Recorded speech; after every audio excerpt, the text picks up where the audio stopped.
Halo, selamat malam teman-teman semuanya. Apa kabar? Kita ketemu lagi ya di IG Live yang episode yang ke-58. Dan kita hari ini sebetulnya jadwal ulang dari yang harusnya tadi malam, tapi karena ada kendala teknis kita geser ke malam hari ini. Malam hari ini kita ke episode yang ke-58 dan saya mengambil judul cara bertahan di kantor penuh drama tanpa kita ikut untuk jadi pemain drama itu seperti apa gitu ya.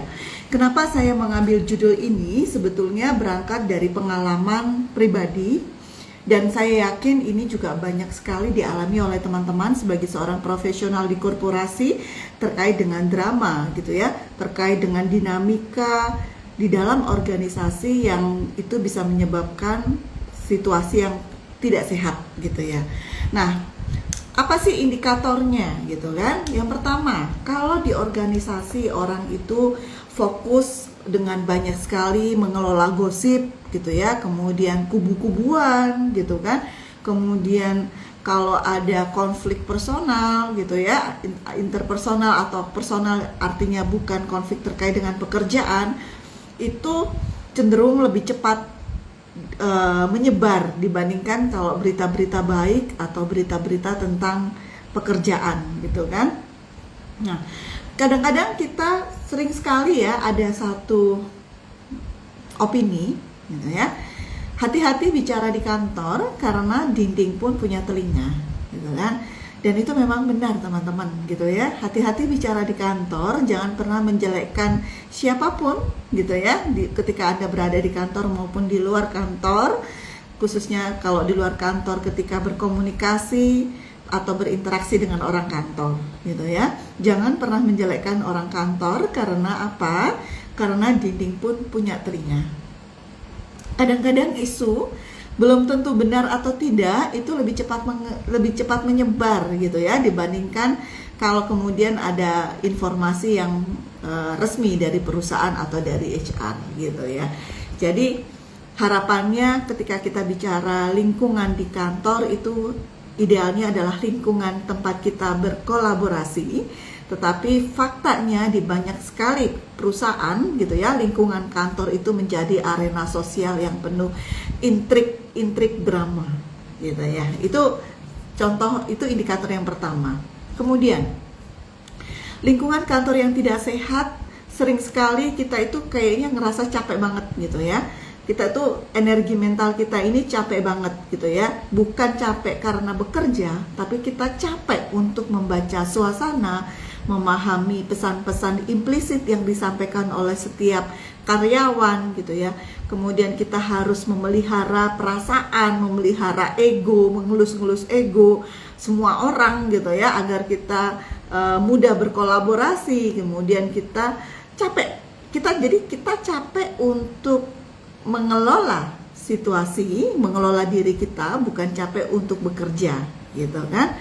Nah, itu ini adalah bikin capek mental gitu ya. Aduh, kayak gue capek banget ya gitu, energi gue kayaknya habis gitu kan. Nah, ini banyak dirasakan oleh karyawan di korporasi. Kemudian yang ketiga, kalau di perusahaan itu ada orang yang sebetulnya sangat kompeten dalam bekerja, tetapi dia memilih untuk diam, jaga jarak gitu ya, atau dia tiba-tiba resign gitu ya.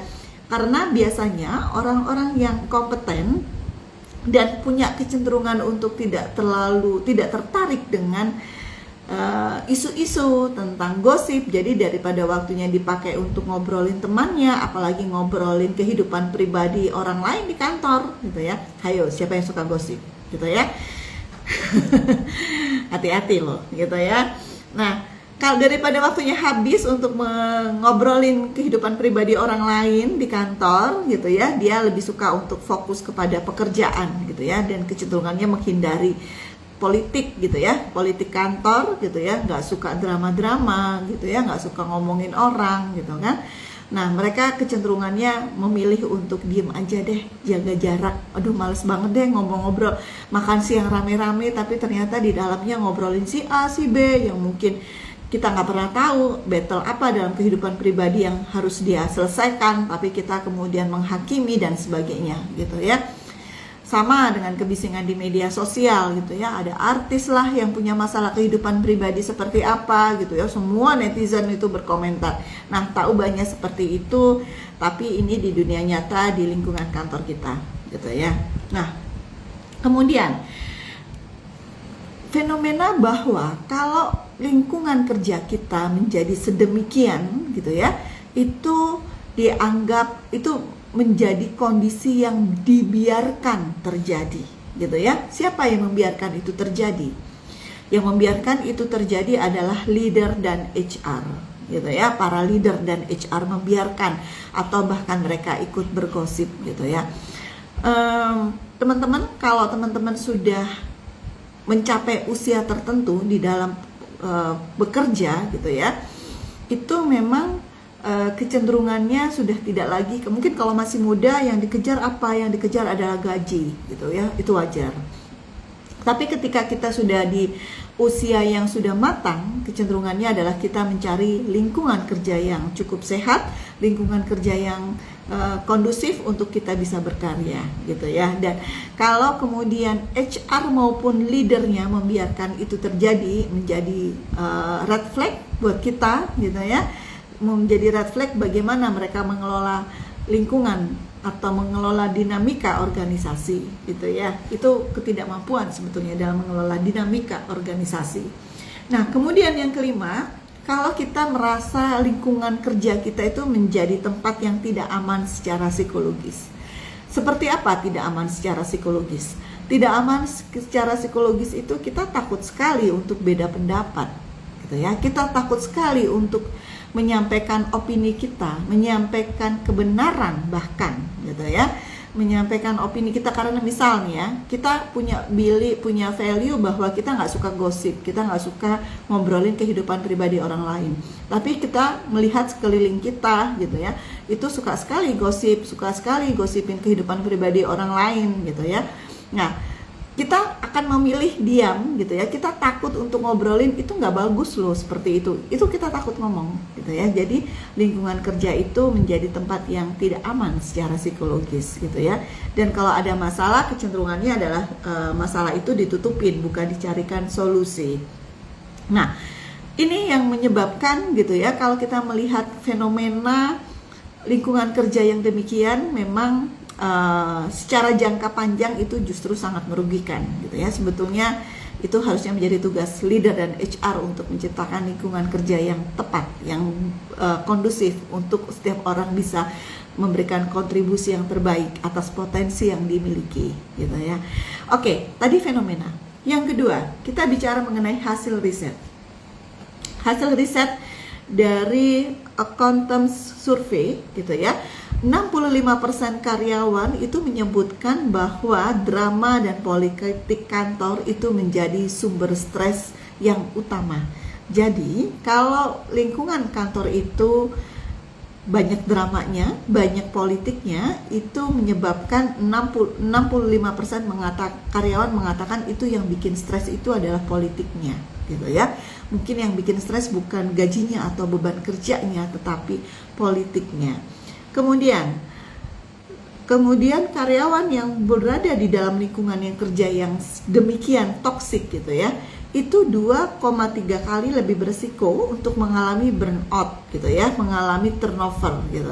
Dia nggak akan betah, jadi dia mudah sekali untuk burnout karena lingkungannya sangat toksik dengan banyak sekali gosip dan drama, intrik dan sebagainya. Nah, yang menarik adalah Gen Z dan millennials itu menempatkan healthy work environment, lingkungan kerja yang sehat, sebagai faktor utama di organisasi. Jadi, kalau tadi saya mengatakan di generasi saya itu makin berumur, makin mencari lingkungan kerja yang sehat, maka kesadaran akan lingkungan kerja yang sehat itu ternyata sudah dimiliki oleh para Gen Z dan millennials, dan mereka menjadikan lingkungan kerja sehat itu menjadi faktor yang utama, yang dicari, yang menarik buat mereka ketika mereka mau engage atau bergabung dengan perusahaan. Nah, apa yang menjadi akar masalahnya? Kenapa di organisasi yang satu lingkungan kerjanya begitu toksiknya gitu ya? kemudian di organisasi yang lain ternyata punya lingkungan kerja yang sangat sehat, sangat kondusif untuk setiap orang bisa berkontribusi yang terbaik. Akar masalahnya apa sih sebetulnya? Satu,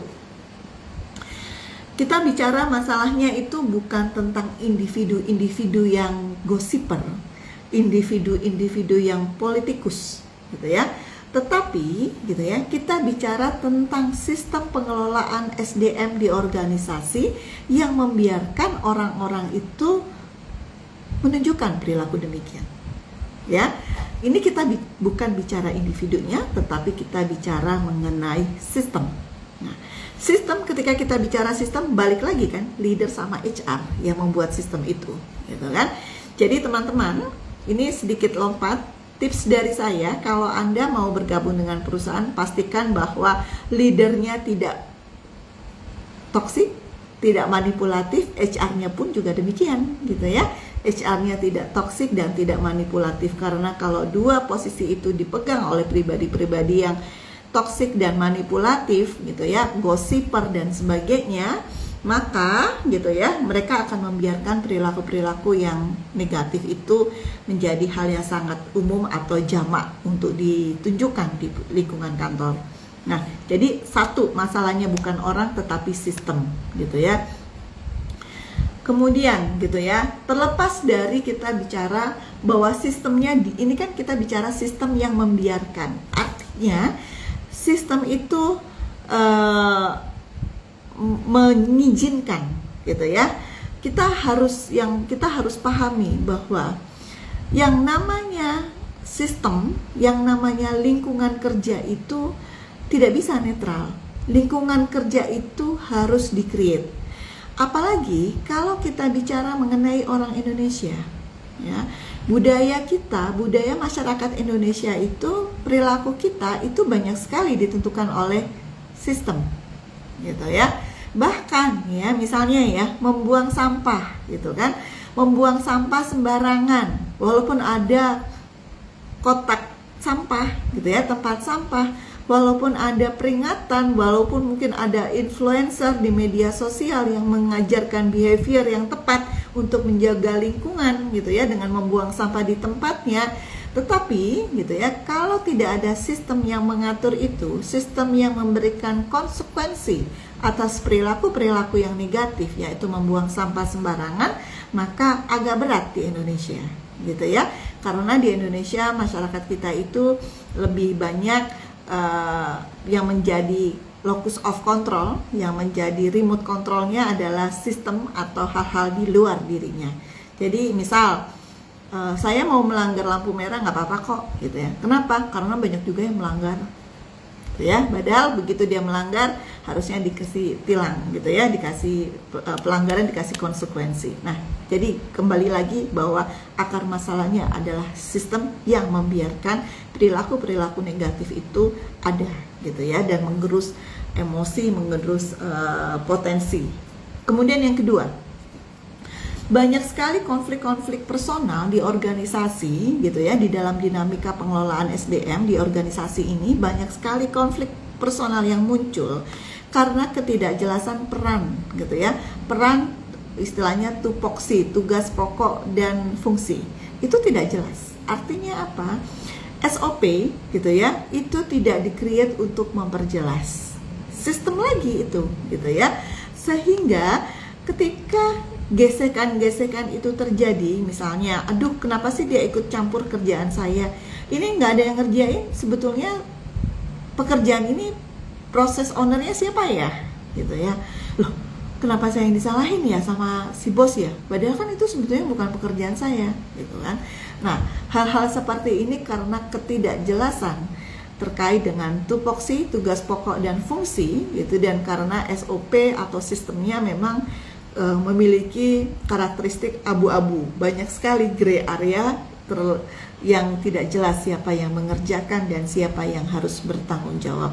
Anda harus cek lagi semua SOP, gitu ya. Kalau masih ada di situ, sebaiknya harus diperjelas ya, gitu ya. Jadi ini bukan karena orangnya lagi, tetapi karena sistemnya yang masih banyak gray area dan memiliki potensi menimbulkan konflik personal di organisasi. Kemudian Yang ketiga, akar masalahnya adalah orang kompeten yang kalah suara dengan orang yang berisik.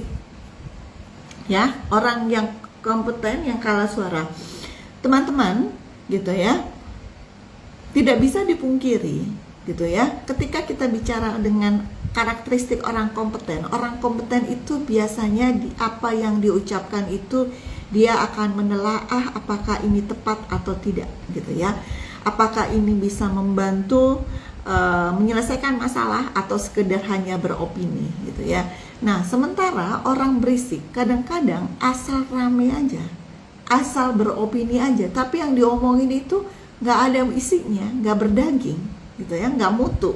Nah, kalau kita bicara seperti itu, di dalam lingkungan yang kurang tepat, akar masalahnya adalah ketika orang sangat vokal, walaupun yang diomongin itu tong kosong nyaring bunyinya lah ya, kalau ada peribahasa tong kosong nyaring bunyinya, dan padi makin berisi makin merunduk. Nah, tong kosong inilah yang berisik nih, gitu ya, nggak ngerti, nggak apa, asal ngomong, asal jiplak, gitu ya, asal dia mau mendukung salah satu figur di perusahaan misalnya, gitu kan. Nah, ini orang-orang yang kompeten biasanya cenderung untuk malas cari ribut, gitu ya, malas cari muka, gitu ya, fokusnya hanya kerja, sehingga kadang-kadang dan seringkali dihadapkan pada fakta bahwa suaranya tidak begitu didengar karena kalah dengan orang yang berisik. Itu akar masalah yang ketiga. Kemudian akar masalah yang keempat, sebentar ya, kacamata. Maaf ya, udah 50 tahun itu mau baca aja mesti pakai kacamata, tapi malas pakai kacamata. Oke, akar masalah yang keempat itu adalah ketika karyawan dihadapkan pada leader dan HR yang pasif, gitu ya. Itu tak ubahnya menempatkan karyawan kita, menempatkan individu-individu kita dalam mode survive, gitu ya. Mereka akan sangat berhati-hati untuk bicara. Mereka akan menyensor ide-ide walaupun mungkin idenya itu bagus dan menjadi solusi yang tepat, tapi mereka akan menyensor itu karena mungkin ide dari atasan sudah diaminin oleh banyak orang, jadi lebih baik diem aja, gitu ya. Kemudian dia akan kerja secukupnya, tidak bisa all out. Kemudian yang terakhir adalah dia mencoba untuk menjaga jarak emosional dengan pekerjaan, dengan organisasi, dan dengan orang-orang yang ada di perusahaannya, gitu ya. Sorry. Nah, orang-orang seperti ini bukan karena dia malas, tapi karena dia merasa bahwa organisasi bukanlah tempat yang aman dan nyaman untuk dia bisa berkontribusi secara maksimal, gitu ya. Nah, bagaimana solusinya kalau kita sebagai profesional dihadapkan dengan kondisi yang seperti itu? Satu, jadikan role dan output kita menjadi tameng yang utama. Role dan output kita harus clear dulu, gitu ya. Sebetulnya tugas inti kita di organisasi ini apa, gitu ya. Apa yang menjadi indikator keberhasilan kita dan apa yang bukan tanggung jawab kita. Clear dulu. Bu Firly, gimana caranya kita clear kalau kemudian SOP-nya memang dibikin gray area, gitu kan? Nah, kalau itu terjadi, Anda bisa datang kepada atasan Anda atau kepada HR dan Anda menyepakati batasan mana yang menjadi tugas Anda, mana yang menjadi tanggung jawab Anda. Gitu ya, mana yang menjadi KPI Anda. Satu. Kemudian yang kedua, itu tidak berhenti dengan kita bicara dengan atasan dan HR juga semata, tetapi apa yang kita bicarakan, apa yang disepakati dengan atasan maupun HR itu harus kita dokumentasikan. Gitu ya, itu harus kita dokumentasikan. Dan lebih baik teman-teman memiliki backup terkait dengan dokumentasi, gitu kan? Dokumentasikan. Memang kita jadinya insecure, gitu ya. Tapi itu memang harus kita lakukan gitu ya. Itu solusi kalau kita mau kalau kita ada di dalam lingkungan yang banyak dramanya. Nah, itu kita dokumentasikan, karena kalau ada apa-apa kita sudah punya tameng, kita sudah punya evidence, kita sudah punya bukti tentang perilaku kita, tentang keputusan-keputusan kita, tentang kesepakatan kita dengan atasan maupun dengan HR. Itu yang pertama. Yang kedua, kurangi keterlibatan emosional dan tingkatkan posisi profesional kita, gitu ya. Artinya apa? Mungkin kita bukan menjadi orang yang populer, gitu ya. Kita tidak harus mengomentari semua opini, gitu ya. Kita pilih-pilih nih kan keterlibatan emosi. Terlepas dari bahwa mungkin kita tidak bertepuk tangan kepada orang-orang yang tidak kompeten, gitu ya. Pandai yang berisik tapi berisik, gitu ya. Nah, mungkin kita akan melakukan seperti itu, gitu ya. Tidak semua komentar harus kita balas. Kalau ada yang berkomentar tentang kita agak cerdas lah untuk memilih mana yang harus kita respon dan mana yang tidak, gitu ya.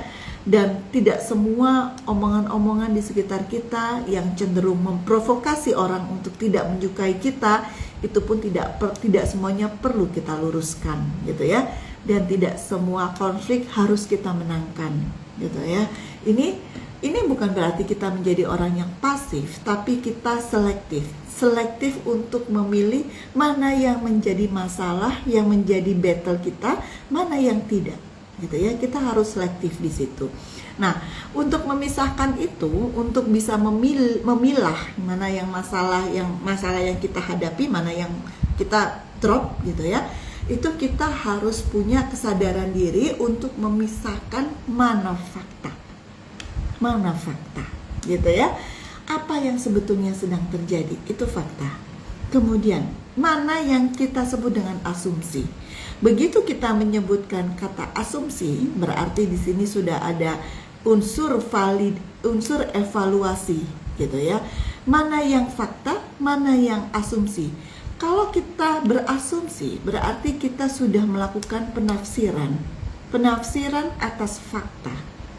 Penafsiran atas fakta itu muncul dari yang namanya nilai-nilai pribadi kita, gitu ya. Jadi kalau kita menafsirkan itu karena itu sudah ada muatan di mana kita sudah memasukkan nilai-nilai pribadi kita. Dan yang ketiga, emosi, gitu ya. Emosi apa yang kita rasakan pada saat kita menghadapi hal-hal yang negatif di lingkungan kantor, gitu kan. Itu kita harus paham.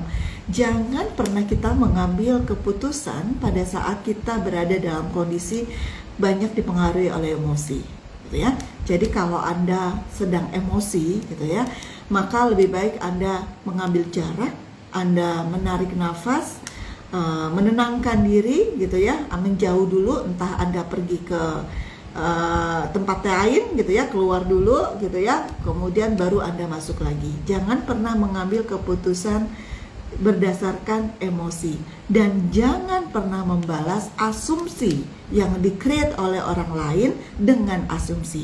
Gak akan pernah ada habisnya, gitu ya. Misalnya ekstrimnya, gitu ya, kebenaran versi dia belum tentu kebenaran versi kita. Yang benar menurut kita belum tentu benar menurut dia, gitu ya. Jadi kembali lagi, kuatkan fakta-fakta berbasis kepada data. Itu yang perlu kita lakukan. Kemudian yang keempat, apa solusinya? Adalah pilihlah konflik. Tadi saya mengatakan ambil battle yang memang bisa kita kelola. Jangan ambil semua battle, gitu ya. Semua konflik itu jangan ambil, gitu ya. Mana yang kita respon adalah konflik-konflik yang berdampak pada kinerja, bukan kepada pride atau ego, gitu kan. Berdampak pada kinerja itu terkait dengan apa? Terkait dengan mempengaruhi kualitas kerja kita, berpengaruh pada integritas kita, kemudian reputasi profesional kita, gitu ya. Jadi jangan berkonflik hanya karena kita menjaga gengsi, menjaga ego, atau menjaga pride kita, gitu ya. Nggak akan pernah ada habisnya. Dan kemudian yang kelima, solusinya adalah bangun reputasi sebagai anchor, bukan sebagai aktor drama. Artinya apa? Apa yang ada di dalam kontrol kita itu yang perlu kita handle. Yang di luar kontrol kita nggak usah dihandle, gitu ya. Yang bisa kita kontrol dalam bekerja apa? Konsistensi. Yang bisa kita kontrol ada ketenangan sikap.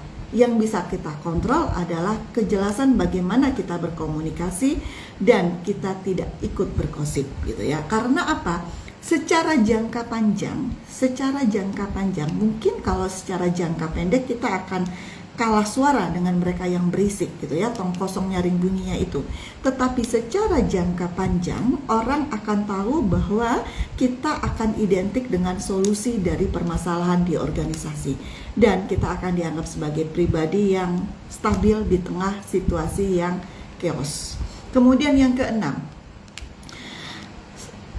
kita harus sadar batasan, kapan kita terus bertahan dan kapan kita harus pergi.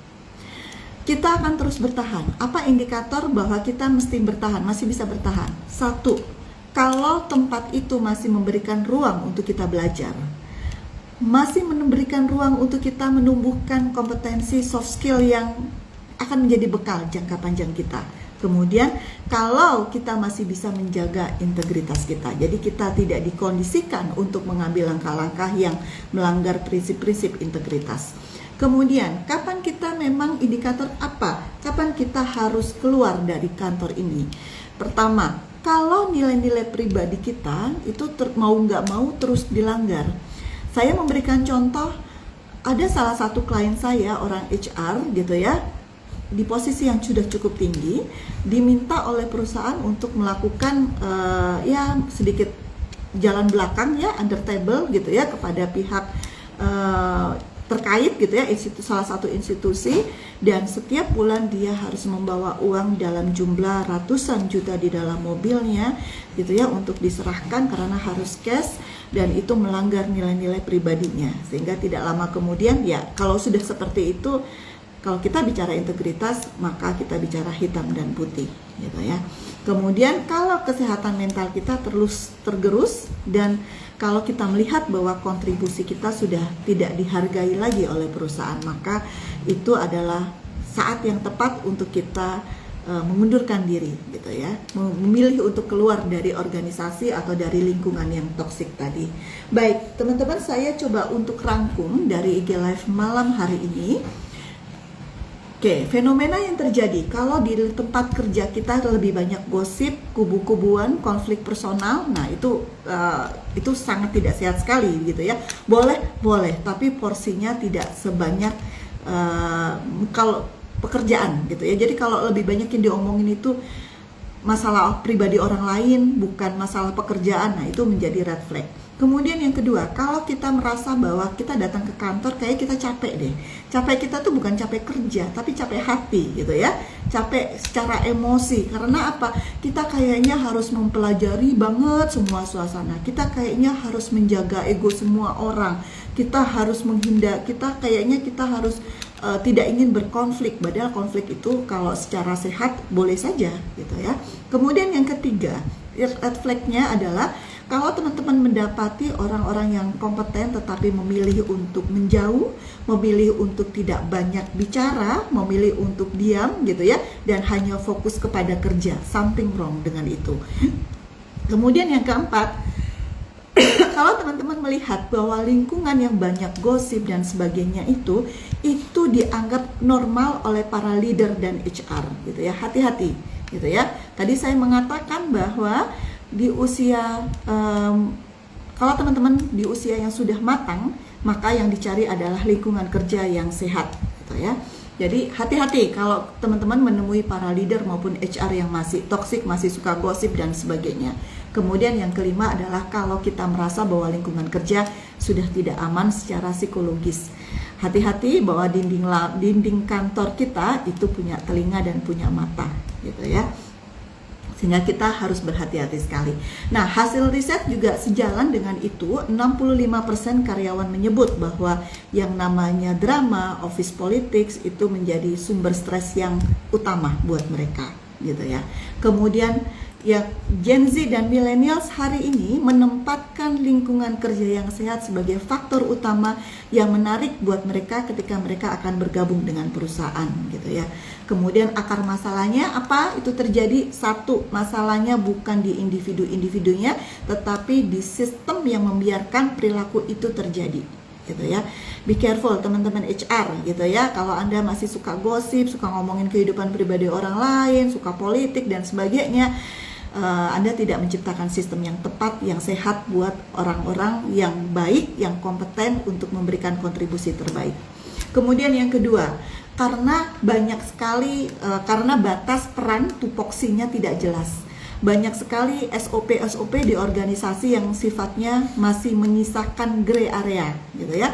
Kita mesti review lagi, kita pastikan dengan matriks RACI gitu ya. Anda bisa googling apa itu RACI untuk bisa membuat batasan gitu. Kemudian yang ketiga adalah orang kompeten sering sekali kalah dengan orang-orang yang berisik. Dan yang keempat adalah dengan sistem seperti itu, maka HR maupun leader itu sama saja menempatkan karyawannya dalam mode survive gitu ya.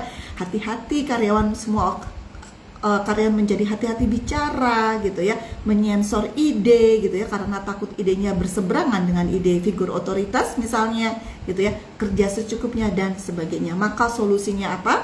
Satu, kalau teman-teman berada di dalam lingkungan yang toksik, satu, maka kita harus menjadikan output pekerjaan kita menjadi tameng utama. Datangi HR, datangi atasan, dan buat kesepakatan terkait dengan apa yang menjadi tugas inti, apa indikator keberhasilan, dan apa yang menjadi tanggung jawab dan mana yang bukan tanggung jawab. Dan pastikan itu terdokumentasi dengan lengkap.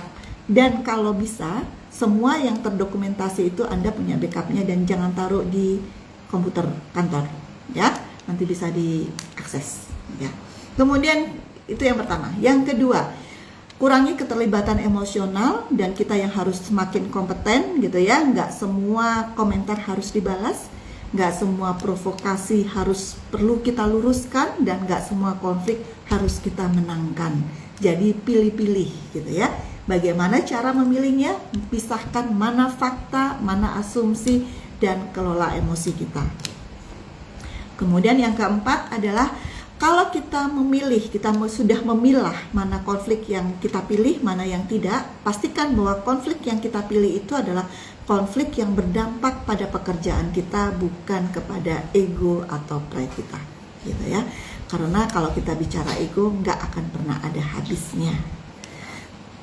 Dan yang kelima adalah kita tetap membangun branding kita menjadi anchor, bukan menjadi aktor drama. Jadi kita tetap harus bisa mengontrol konsistensi kerja kita, ketenangan sikap kerja kita, kejelasan komunikasi, dan tidak ikut bergosip. Nah, dalam membangun reputasi ini Anda bisa menggunakan media sosial. Hari ini itu media sosial sangat membantu sekali gitu ya. Bagaimana Anda menyelesaikan masalah-masalah, maka Anda bisa tayangkan itu gitu ya. Anda bisa sampaikan itu di media sosial sehingga orang tahu bagaimana kapabilitas Anda dan bagaimana kematangan atau kecerdasan emosi Anda gitu ya. Tapi pastikan bahwa kalaupun itu nanti naik, pastikan bahwa Anda tetap mematuhi kaidah terkait dengan apa yang boleh dan tidak boleh yang sudah ditetapkan oleh perusahaan, karena kita bicara etika gitu ya. Maka Anda harus batasi, harus paham betul mana yang diperbolehkan oleh perusahaan, mana yang tidak. Kemudian jangan ada informasi yang sifatnya rahasia untuk kita publikasikan di media sosial dengan alasan apapun itu. Kemudian yang keenam, yang terakhir adalah kapan Anda bertahan, dan sadari kapan Anda bertahan, kapan Anda harus keluar dari lingkungan kerja yang banyak gosip dan drama itu.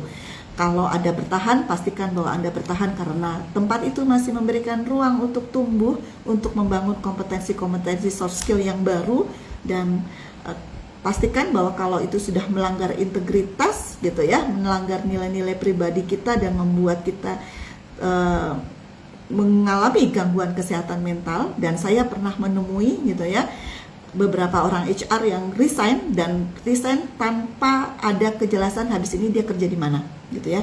Mereka berani memutuskan resign karena ternyata kalau dipertahankan mereka mengalami kondisi psikosomatis, banyak sekali penyakit yang muncul dan itu mempengaruhi kesehatan mental, support system atau family di mana mereka berada gitu ya, mempengaruhi keluarga dan mempengaruhi hubungan mereka dengan keluarganya. Jadi mereka memutuskan untuk keluar.